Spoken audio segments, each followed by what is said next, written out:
John Martinez, a young police officer recently promoted, patrols the bustling streets of the Bronx in New York, accompanied by his experienced colleague, Officer Mike Kowalski. Martinez, still early in his career, is full of energy and determination, eager to prove himself in one of the city's most well-known neighborhoods, famous for its cultural diversity but also its security challenges.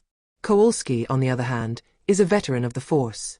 He has spent more than 20 years walking these same streets, and knows every corner, every familiar face. His reassuring presence and methodical approach contrast with the enthusiasm and impatience of his younger partner. The night is cool, but the tension is palpable. Around every corner, they remain alert, aware that the apparent calm can be deceptive. The neon lights of small shops and the dim lights of bars illuminate the sidewalks, creating a play of shadows and lights that adds to the atmosphere. In some corners, groups of young people chat loudly, while passers-by hurry home, heads down, trying to avoid confrontation. Martinez and Kowalski know that in this neighborhood, the unexpected is the norm, and every night can be radically different from the one before. As they move slowly in their patrol car, Kowalski notices a figure in a parked car off to the side, under a flickering streetlight. At first glance, the scene seems harmless, but in this neighborhood, experience has taught him to be vigilant. A black man, alone behind the wheel, appears to be quietly observing the surroundings, as if waiting for something or someone. This behavior draws Kowalski's attention, and suspicious, he asks John to stop so they can check the situation more closely. The two officers exit their vehicle and approach the driver's side of the parked car. Kowalski, leading, taps gently on the window, his face stern and focused, trying to establish immediate control of the situation. "Good evening, sir. Can you show me your papers?" Kowalski asks in a firm but neutral, professional tone. The man behind the wheel, visibly calm and showing no signs of hesitation, glances briefly at the officers, then slowly opens the glove compartment to retrieve his papers. He hands the documents to Kowalski without saying a word, his face impassive, his eyes hidden behind sunglasses despite the darkness of the street. John, standing slightly back, watches the scene closely, trying to grasp the nuances of the exchange between his partner and the stranger. He senses a certain tension but remains alert, ready to intervene if necessary. Kowalski takes the papers and quickly scans them, his expression hardening imperceptibly. He hesitates for a moment, as if thinking about what to say or do next. Then, an almost imperceptible change occurs in his behavior. A sinister gleam crosses his eyes. He leans slightly closer to the open window, bringing his face closer to the man's. "This is not what I want," Kowalski murmurs, his voice lowered to almost a whisper, cold with menace. "I want money. Otherwise, you'll go to jail for disturbing the peace. Or worse." John stands frozen for a moment, tension building inside him like a rising tide. He has often heard of situations where officers cross the line, but he never imagined his own partner could end up on the other side of that line. A cold sweat runs down his back as he watches Kowalski, who seems transformed, and the man in the car, calm and impassive, showing no fear in the face of the threats. "Excuse me," the man finally responds, his voice firm and controlled. "I gave you what you asked for." Kowalski straightens up, quickly glancing around to ensure no one is watching them. The street is empty, bathed in the silence of the night. Satisfied, he leans in again, bringing his face even closer to the window, his expression hardening further. His voice becomes a threatening whisper, almost a sinister promise. "You heard me. I want money. Otherwise, you end up at the station, and believe me, I'll make sure this ends very badly for you." John, his heart racing, slowly approaches Kowalski. He feels the adrenaline flooding through him, his mind torn between loyalty to his partner and his moral duty. "Mike, what are you doing?" he whispers, his voice tense, trying to stay calm to avoid escalating the situation. He hopes his colleague will realize the gravity of his actions and come to his senses, but Kowalski seems impervious to logic, lost in a spiral of domination and corruption. The man in the car watches them silently, his eyes hidden behind the sunglasses, but John can sense he is neither impressed nor frightened. After a brief silence, he sighs, like a disappointed parent dealing with a misbehaving child. Slowly, he slides his hand into the inner pocket of his coat, pulling out not a bill, but a business card, which he hands to John. The latter, hesitating, takes the card, and a detail immediately catches his attention. The name is printed in golden letters, gleaming under the faint light of the street lamp. In capital letters, he reads, "Special Agent Derek Harris, FBI." The words take his breath away, and for a split second, he doubts what he's seeing, but the card is undeniably authentic. Kowalski stands frozen, as if petrified by the revelation that has just hit him like a sledgehammer. The business card in John's hands, the calm but incisive tone of the man behind the wheel, and his own threatening words come back to him like a brutal blow. Slowly, his face loses all trace of its usual confidence, his complexion pale, his lips trembling slightly. For the first time since working with him, John sees a glimmer of fear in Kowalski's eyes, a vulnerability he never knew existed. A heavy silence settles in, as if time itself has frozen. Kowalski swallows hard, his mind desperately trying to find an escape. He glances furtively around him, as though hoping for an exit to miraculously appear, but the street remains empty, and the walls of the nearby buildings seem to close in, trapping him in his own mistake. Derek Harris, still calm and impassive, breaks the silence with a chilling authority. "Officer Kowalski, I think we need to discuss your behavior. What you just did isn't just abuse of power, it's an attempt at extortion and harassment. Serious offenses that could end your career." Kowalski is speechless, unable to meet the federal agent's piercing gaze. He feels the weight of the consequences bearing down on him, and panic begins to creep behind his frozen expression. Derek straightens slightly in his seat, crossing his arms, his posture radiating total control over the situation. He clearly knows how to handle tense situations and how to use silence to increase the pressure. John, standing next to his partner, is torn between relief and embarrassment. He has seen Kowalski cross the line, and although he's still a novice, he understands that this moment is crucial for his own career. He feels the urge to speak, but hesitates, preferring to observe. A part of him hopes Kowalski will take responsibility, but he also knows his partner's pride. Finally, in a desperate attempt, Kowalski tries to regain some semblance of control. "Listen, Agent Harris, I think there's been a misunderstanding. It wasn't. I didn't mean to." But Harris interrupts him, his voice cutting off any justifications. "You know, misunderstandings like this can lead you straight to the disciplinary board, not to mention potential criminal charges." He pauses, never taking his eyes off Kowalski. "Or if you prefer, we can also handle this formally, and make sure it's included in every report that follows." Kowalski lowers his head, realizing that any attempt to justify himself will only worsen his situation. His voice breaks as he murmurs, I'm sorry." But his words sound hollow, as if he's apologizing more to mitigate the situation than out of genuine remorse. Derek Harris lets the silence hang for a moment longer before responding, his voice still cold. "Apologies aren't enough, Officer Kowalski. It's time for you to own your actions." Then, turning to John, he adds, "As for you, young man, you should consider what it really means to be a law enforcement officer. Choose your mentors wisely, because this profession demands integrity, not complacency." John, deeply affected by Agent Harris's words, feels a searing shame flood through him, not because of what he has done, but for everything he has allowed to happen, for every complicity he chose by taking the easy way out. The tension reaches a point of no return. In that moment, he finds himself plunged into a moral dilemma of unbearable intensity. Should he break the unwritten code of loyalty that binds him to his partner, or should he honor his oath to protect and serve, even if it means betraying the one who is supposed to stand by him? The weight of this decision crushes him. His heart races, and his breath becomes shallow. This is no longer just about petty corruption. He is faced with a choice between his own integrity and betraying a colleague. His thoughts swirl as he measures the consequences. His intervention could ruin their careers, or worse, set off a chain of uncontrollable events. Slowly, without drawing attention, he steps back, putting some distance between himself and Kowalski. In a nervous movement, he slips his hand into his pocket and discreetly pulls out his phone. His fingers tremble as he dials the Central Precinct's number, each digit marking an irreversible step. Central, this is Officer John Martinez, badge 4721, he murmurs, his voice low but resolute. I need a unit on site immediately. Critical situation. FBI agent in danger. Presumed extortion involving a NYPD officer.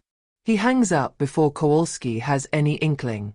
Phone barely tucked away, he takes a deep breath and turns toward Kowalski, his jaw clenched. It's now or never. Mike, enough, he says, his voice louder than he intended, ringing like thunder in the oppressive silence. This guy is a federal agent, and you're crossing a line that can't be erased. Kowalski jerks around, surprised, his gaze hard, unable to believe his partner would dare defy him like this. What? John, we're in the same boat, right? This guy is nothing but an insignificant obstacle. Who cares? No one's here to back him up. But John stares at him, unwavering, his gaze filled with a resolve he didn't know he possessed. No, Mike. This isn't just a small matter, and I'm not going to follow you down this path. You're playing with fire, and you're about to lose everything. If you keep going, you'll have me against you. A few meters away, Agent Harris, observing the scene from his car, takes note of every word exchanged, his relaxed posture concealing an absolute state of alertness. Silently, he raises his hands slightly in a calculated gesture to avoid any escalation. He knows backup is on the way, but he also understands that, at this moment, it's John's decision that will seal their fates. Kowalski swallows, trapped. He realizes that his own partner is ready to sacrifice their professional relationship, to oppose him publicly, in order to defend what he knows is right. The weight of this unexpected betrayal hits him, and for the first time, he feels fear creeping in. The sound of sirens grows louder, cutting through the oppressive stillness of the empty street. In moments, a squad of police vehicles screeches to a halt around them, forming a circle of metal and light around the scene. Officers leap out of the cars, weapons drawn, in perfect synchronization, each positioning themselves to secure Agent Harris and neutralize any potential threat. The police captain steps slowly out of his vehicle, casting a sharp, penetrating glance around him. He approaches John, who remains still, then moves toward Kowalski, whose face crumbles as he understands the gravity of what has just occurred. A shiver of dread seems to pass through him as he meets his superior's eyes. The weight of his actions finally becomes clear to him, each questionable decision, each abuse of power standing as an insurmountable wall. Mike, drop it, the captain commands, his voice as cold and sharp as a knife. His jaw is clenched, and his eyes show no compassion. We received a call about an attempt to extort a federal agent. Do you know what that means? The authority of his words hangs heavily, leaving little room for mercy. Struck by these words, Kowalski freezes for a moment, his hands trembling. The notebook he was holding slips from his hand, falling to the ground with a dull thud. In a gesture of resignation, he slowly raises his hands in surrender, realizing that every escape route has now closed. The officers move forward cautiously. One of them picks up the notebook, while another places a firm hand on Kowalski's shoulder. Mike Kowalski, you are under arrest for attempted extortion and abuse of power, the officer states, reading him his rights with the same rigor reserved for the most heinous criminals. As they handcuff him, Kowalski casts a desperate glance at John, a final silent plea for support, or perhaps for some form of leniency. But John looks away, his jaw clenched, a mixture of sadness and disappointment in his eyes. He knows this moment marks the end of their partnership and, in a way, the end of the man he thought he knew. Meanwhile, Agent Harris observes the scene calmly, his features neutral, but a glimmer of approval in his eyes. He recognizes in John's gaze a moral conflict overcome, a personal victory, and perhaps the beginning of a new way of seeing things. As Kowalski is led to one of the cars, his hands cuffed tightly behind him, John watches him fade away, surrounded by the officers. He takes a deep breath, letting the cool air fill his lungs, attempting to calm the storm brewing inside him. He knows this moment will be etched in his memory forever. He has just broken an unspoken pact, the blind loyalty between partners. But he feels no regret, only a strange sense of liberation, as though a weight he didn't realize he was carrying has finally been lifted from his shoulders. Watching Kowalski disappear into the patrol car, John senses that his life has taken an unexpected turn. His entire journey as a police officer plays out before his eyes. The hours of patrols, arrests, investigations shared with Kowalski. He remembers their early days, the camaraderie that had been built, the confidences exchanged, and he wonders how his partner ended up like this, lost in arrogance and abuse of power. Perhaps, somewhere, he could have seen the warning signs. Maybe he was blinded by misplaced loyalty, a devotion that pushed him to silence certain doubts. But today, he chose to break that silence. The captain returns to him, a look of understanding and respect in his eyes. I know this isn't going to be easy for you, John. This kind of decision never comes without consequences, he says in a grave tone. Some of your colleagues will look at you differently, maybe even turn their backs on you. But keep in mind that what you did today is the mark of an upright man, someone who can be trusted. We need more people like you in this unit. The captain's words resonate with John, offering some comfort, but he knows that the trial is just beginning. He expects side-eye glances, murmurs in the precinct hallways. The police, with their unwritten code of honor, don't easily forgive those who betray the family. Still, deep down, he knows he had no choice. This decision, as heavy as it was, came from his heart, from his values. And he secretly hopes that others will understand. Agent Harris approaches, extending his hand. I owe you one, Agent Martinez. Not many people would have had the courage to intervene. You did what had to be done, he says, sincere respect in his voice. John shakes Harris's hand, feeling a mutual gratitude that transcends words. I just hope it was worth it, he murmurs, almost to himself. Harris looks at him, his eyes hard but filled with a brotherly understanding. Justice doesn't always reward those who serve it, John. But it respects them. And with what you did, you've respected yourself. That's all that matters. Gradually, calm returns, and the police cars begin to pull away one by one, leaving behind a heavy yet necessary silence. John stands there for a moment, his hands in his pockets, watching the red and blue lights fade into the night. He knows a long road awaits him, one filled with doubts and self-reflection, but he accepts this reality, ready to face the consequences. As he prepares to head home, a strange serenity washes over him. For the first time in a long time, he feels at peace with himself, knowing that he found the strength to act as an upright man, despite everything. In the dim light of the empty street, John Martinez, police officer, no longer sees himself as just a cog in a complex machine, but as a man who chose his own path, whatever the cost. A few days later, Kowalski is transferred to a federal prison, facing serious charges of corruption and extortion of a federal agent. News of his arrest spreads like wildfire, and the case quickly makes headlines, with everyone eagerly lapping up the sordid details that emerge. The headlines speak of a shock within the NYPD and a corrupt officer exposed, and the media coverage shows no sign of easing, fueling speculation about a possible wider corruption network within the department. Inside the precinct, the atmosphere is tense. The offices, usually filled with camaraderie and laughter, are now marked by a heavy silence. Many of his colleagues, concerned about the implications of the case, now look at John with suspicion or mistrust. He can feel the whispers behind him in the hallways, furtive glances that turn away when he approaches, and some even deliberately avoid him, fearing that his decision to expose Kowalski might also compromise them. Yet, in his heart, John knows he made the right decision. It's a conviction that reassures him, even in the midst of the storm surrounding him. By taking this risk, he not only protected the integrity of a federal agent, but he also acted according to his own principles, a choice that allows him to look at himself in the mirror without shame. This certainty gives him the strength to get through this difficult time.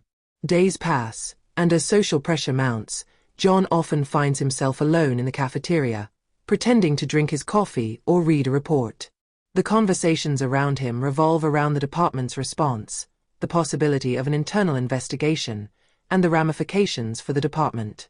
Even though he receives a few words of support from some of the older officers, Most prefer to keep their distance, probably concerned about their own position within the hierarchy. He doesn't know whether this situation will last or if things will eventually return to normal, but he's beginning to realize that loyalty and friendship in this line of work can be as fragile as shards of glass. The captain calls him in for a meeting, and as John enters his office, he feels a mixture of apprehension and hope.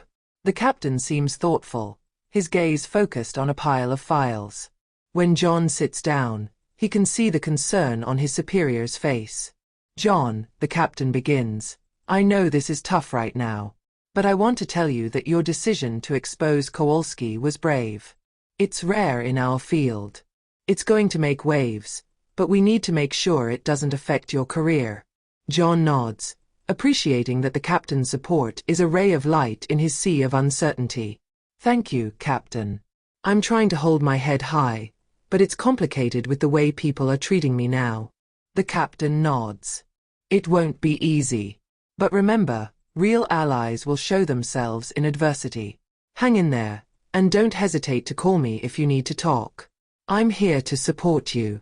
As he leaves the office, John feels a little lighter, even though the shadow of suspicion still lingers around him. He decides to focus on his work and continue doing what is right, hoping that time will heal the wounds and redefine the relationships he has with his colleagues. Over the days that follow, he begins to receive anonymous messages of support, notes slipped under his door with words of encouragement and gratitude for having had the courage to speak the truth. It gives him hope. Maybe change is possible, and maybe other officers are ready to stand up against corruption. He knows it will take time, but he's determined to stay on this path, because for the first time, he feels like he's contributing to something greater than himself. One morning, as he's leaving his shift, John is surprised to see Special Agent Derek Harris waiting for him at the entrance of the precinct.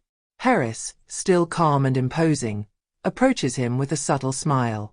"Martinez, I owe you one," Harris says, extending his hand. John, still a bit nervous, shakes the agent's hand. "I was just doing my job," John replies modestly, though he knows it goes far beyond his duties. Harris shakes his head.